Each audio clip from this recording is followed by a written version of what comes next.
tekki ñëw na tekki dikk na tekki ñëw na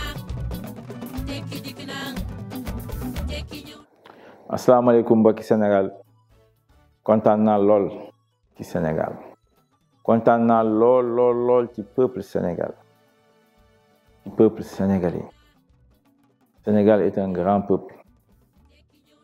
Là, nous sommes un grand peuple. ñëpp jaaxle woon nañu le 3 février bu Macky Sall jëlee décret mag Amadou Ba nekk élection du am le 25 février. ñu ne fu Sénégal yi nekk seen démocratie léegi daanu na ñi sax ne Sénégal yi am coup d'état. àddina bi yëpp jóg taxaw ne Sénégal moo doon lampe démocratie fii ci Afrique de l'Ouest fii ci Afrique francophone.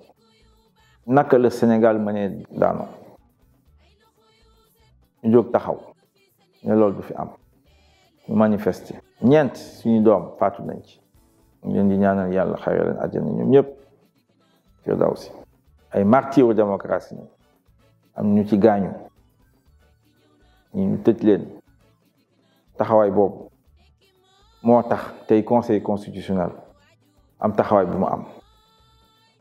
le 15 février mu dàq décret boobu ne Macky Sall élection da nga ko war a am da nga ko war a woote avant le 2 avril te na nga xam ne le 2 avril sa mandat jeex na mënatuloo nekk président de la République du Sénégal c'est ça.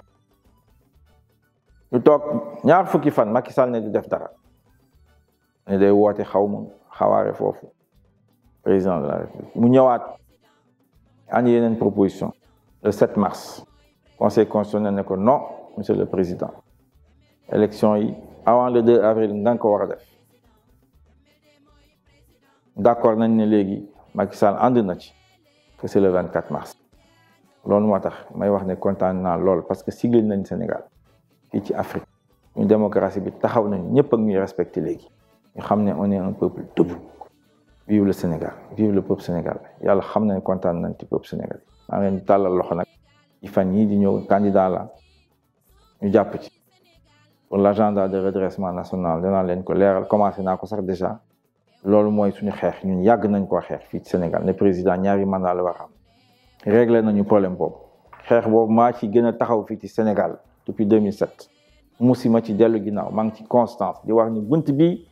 ala kulli al foog ñu ubbi ko ñu jaar foofu loolu mooy yëkkati suñu démocratie su boobaa mu mën a téye suñu koom-koom parce que mooy wax ji parce que xale yi dañoo war a tekki dañoo war a am njëriñ loolu mooy wax ji di leen gërëm leen sant ba beneen yoon asalaamaaleykum wa rahmatullah. tekki mooy dimbale sa waajur tekki ngir taaru Sénégal doxalin bu bees ñëw nag lamino